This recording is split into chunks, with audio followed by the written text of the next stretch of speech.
Choosing the right shoes can help you stay injury-free, get quality, consistent training in, and be on the road to your next personal best. Today, I'm going to share a little bit about what makes up a quality running shoe, what to look for, what to avoid, and make sure that you can pick the right shoes for the right application in your own training. I'll also share what I use on my daily runs, workouts, and to race. Here's what I do and what you can do to maximize your own running shoe rotation.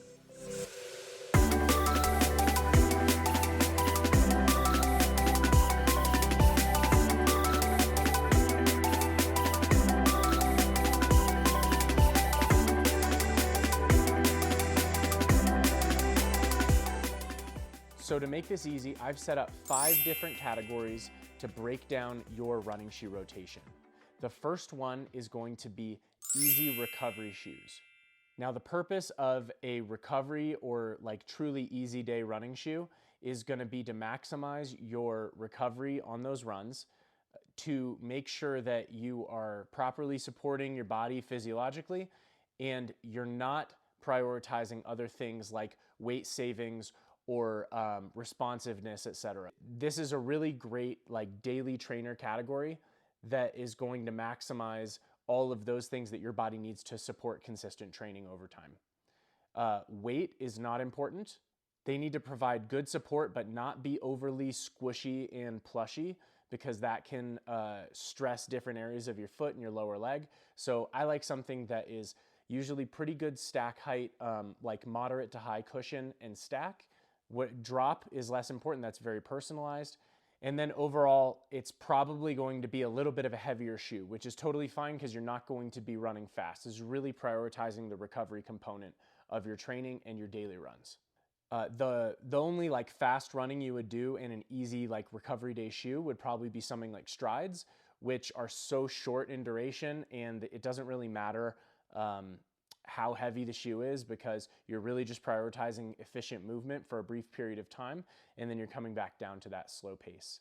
Something that I like to choose for this category of recovery easy day shoe, these Asics Cumulus 26s, they definitely can handle a lot of mileage. I think I have like 400 miles or so, and I think they're going to do a significant amount more than that. And I don't really feel any issues with the shoe. Now the second category is going to still be in that easy range, but it's going to need to handle easy up to up-tempo kind of faster running. I like to incorporate a shoe like this where I can choose it as like a daily trainer option, but have the ability to do maybe more strides or pickups during some of those runs. Maybe a day before a workout, I like to incorporate some faster running to prime my legs and get ready for the following day so that I don't feel stale during that workout. Not something I would pick these Asics for. I would go for something with a little bit more responsiveness. Usually for these shoes, I like something that is a little bit lighter, allows for some of that responsiveness, and can be anything from like a lower stack height up to a more moderate or higher stack, depending on the type of shoe that I choose. So again, this category of shoe is going to be a daily trainer, good for easy runs, up to like a zone 2 or slightly faster with some strides. Some shoes that I like for that, I've been running an Asics for a while now. So these Asics Nova Blast, these actually, I've been using them in winter. These are the trail option, but generally the normal Nova Blast has a little bit more responsiveness than something like these Cumulus. And I like it for pretty like a variety of paces. Nova Blasts would work for that, or if you're going for something with a little bit more stack height, something like a Super Blast will also work. I like a Super Blast for like multiple categories. I think it's a fantastic shoe, but I do use them sparingly because they have super foam in them, and it's definitely a bit of a stable, firmer ride, but because that super foam, they can be inherently less stable than something that uses a more traditional foam because of that squishiness. But since they don't have a plate, they have a lot of responsiveness. I like these for like a zone 2. Even if you're doing something like a really, truly steady easy run, for me, if that's something in like the 6 minute per mile up to like 650 range, these Super Blasts handle that really well, and they keep my heart rate down because of that responsiveness and bounce. So really like those two options. Nova Blast and Super Blast are great, but I can think from other brands, I can think of many other shoes that kind of fit into that same category. Okay, now for this third category, I call these unplated workout shoes. So we're into that like faster running workout category. We've gone through easy recovery runs, slightly up tempo and easy. Now we're going to some faster running. Usually some qualities of these shoes is that they're going to be lighter, more responsive, and potentially a little bit firmer of a ride, because that's where you get that responsiveness and feel that you would need for your faster running. Again, these are unplated. So what I mean by that is they don't have a carbon plate or even something like a nylon or synthetic plate that's not carbon fiber. But a lot of shoes these days are incorporating that because it can make running a little bit easier and gives you a lot more responsiveness with a mix of some soft foam and that firm plate to push your foot and propel you forward. I personally like to use plates in my shoes sparingly, so I usually only pick a handful of plated shoes to use throughout the year, and I will refer back to a lot of my unplated trainers for typical workouts during the week. And then as I get closer to races, I will then start incorporating plated workout shoes and race shoes that are plated with super foam, and I'll work those into my shoe rotation to get my body used to them again, and make sure that I'm ready for that type of running, because your body does need to kind of adapt to the way that you run when you're running in a plate. But personally, I like using unplated workout shoes for the majority of my workouts and then picking some of those key sessions to incorporate a plate. So for this third category, the one I would use first would be this New Balance Rebel V3. It's a little bit of an older shoe now.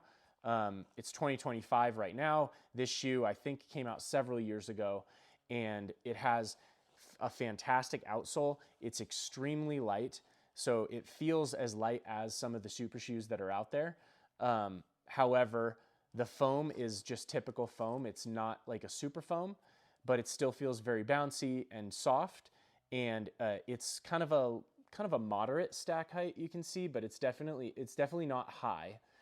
And it provides a lot of responsiveness and lightness in the shoe while allowing for that bend where you can't do this to a shoe that has a plate in it, because that plate is so stiff and firm. So if you imagine your foot is in this and you need to provide all of the leverage going forward, that's going to train your foot, the muscles in your feet, and your lower leg a significant amount more than a shoe. Again, this is for a later category, but a shoe like this that has a carbon plate, it's very, very firm. So that shoe does all the work for you. I personally like to transition to a shoe like that later, once I've built up my muscles in my lower legs, my feet, etc., over the course of a lot of hard training and really calloused my legs. So this is the option that I would pick for that third category. And now you get into plated workout shoes. And this is the fourth category, where it's similar to that third one of unplated workout shoes. So same use and purpose. It's faster speed work, threshold runs, marathon pace, pretty much the full range of what you would work out as a distance runner on the road or on the track. But you incorporate a plate into those shoes. So there's a bunch of shoes these days that are like a plated workout shoe that is not necessarily a super shoe or a race shoe. And another example here that I've used is the New Balance Super Comp trainers. So these, again, when you incorporate a plate, you need to kind of offset some of that stiffness of the plate with really soft foam, and that can make a shoe inherently unstable. So these shoes, I honestly didn't really like these.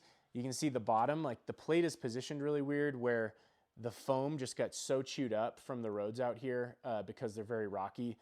And I'm basically running on the plate with these shoes now. So they were good for 200 miles maybe, but they just got so chewed up that I had to stop running in them. They're also inherently a little less stable because of that soft foam.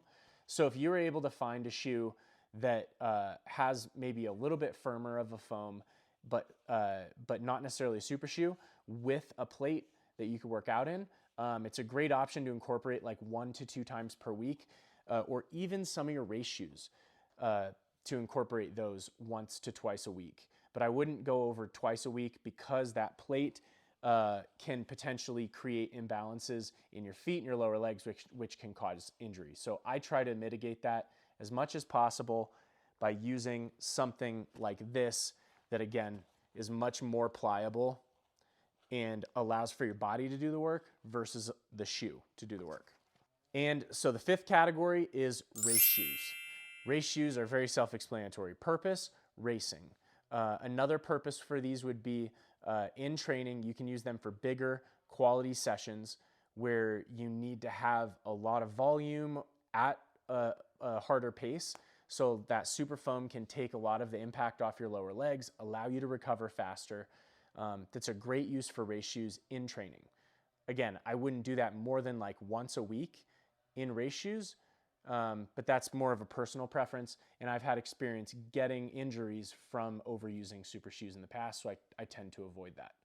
However, they are fantastic tools. So they're extremely light, firm, responsive usually, but they have a significant bounce that is from that super foam that allows you to run fast and get that turnover in your legs while also being more efficient and feeling better at those faster paces. So I guess working from something that I use for like shorter, faster races up to something like a marathon, I would start with these, the Vaporflies. This is probably one of the most popular shoes of all time. These are the Vaporfly 2s, I think. They're extremely firm, again. I like these for 5K to 10K races. However, I'll use them in workouts. I don't really like doing like longer threshold stuff in these because I personally like something with a little bit more stack. These have good stack and cushion. However, it's less than what I would prefer. Something that I like that's pretty versatile is these Metaspeed Skies from Asics.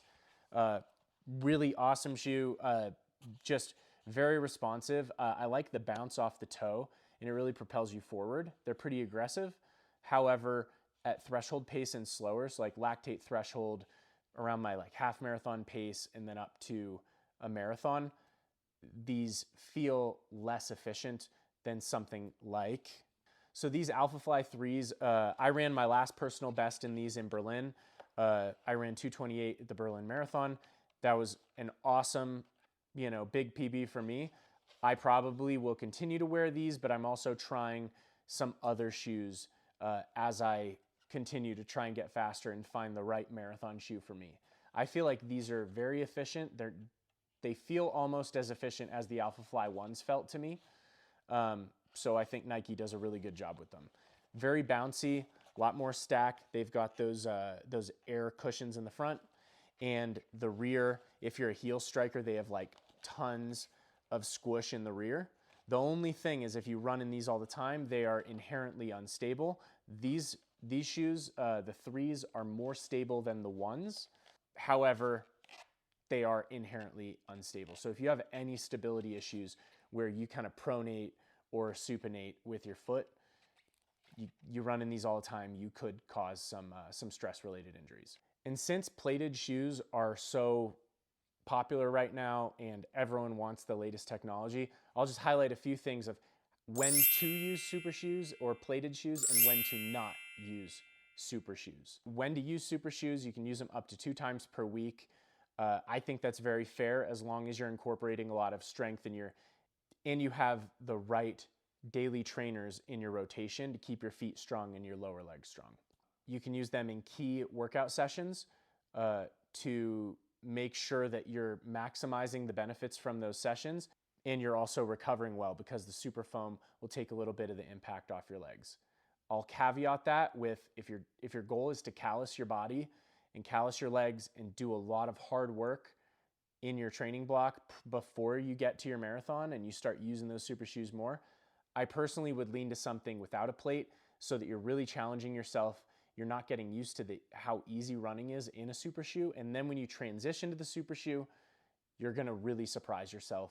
And I think you have a bigger potential for those marginal gains in your race. You can also use them on long runs to reduce your fatigue in your lower legs and your feet, because they will kind of push you forward and it'll make that long run a little bit easier. So in heavy marathon training, it's really easy to lean on the super shoes. However, I would just caution whoever's watching this of overusing them, because I've seen with people that I coach, with myself, with other runners, even up to professionals, people overuse them, they get injured. Happens all the time, very common. When to not use super shoes in training, daily training, do not go out with honestly, I see people in a like Saucony endorphin speed. They'll go out in those plated shoes that have really soft foam and a plate, and they'll run every single day in those. I personally would not do that. That's really increasing your risk for injury. You want to keep your lower legs strong and your feet strong, and that's just not the way to do it. So easier recovery runs, big no-no for plates in most cases, and I would not use them just as a daily trainer or overuse them. I would max out at twice per week. Okay, so to recap, our 5 categories: recovery and easy day shoes, easy day and like up-tempo or faster zone 2 stuff, unplated workout shoes, plated workout shoes, and then you've got your race shoes. So 5 categories for you to think about. If you had to pick 2 categories, I would pick a daily trainer, and I would pick something like a plated workout shoe, which you can also race in. So depending on the types of paces you run, or if you're a new runner, you can get away with 1 daily trainer and 1 like plated workout shoe that you could also race in. An unplated workout shoe could work great. Again, these Super Blasts can be like a do-it-all. You could daily train in this most of the time, and you could also use it for workouts. It's very responsive, and you could race in it depending on the paces. It's really hard to find a shoe this versatile. That's why, honestly, I love this shoe. I'll keep buying it for a really long time. So there you go. That's my shoe rotation and the way I frame the way that I buy shoes and incorporate them into training. Good luck with your own. If you have any questions, drop them in the comments below. Like and subscribe to this video and my YouTube channel. You can follow me on Strava, where I'm very active, posting all my training, get some insights, and just comment directly if you have any questions. So reach out, subscribe to this video. Thanks for watching, and good luck picking out shoes. Happy running.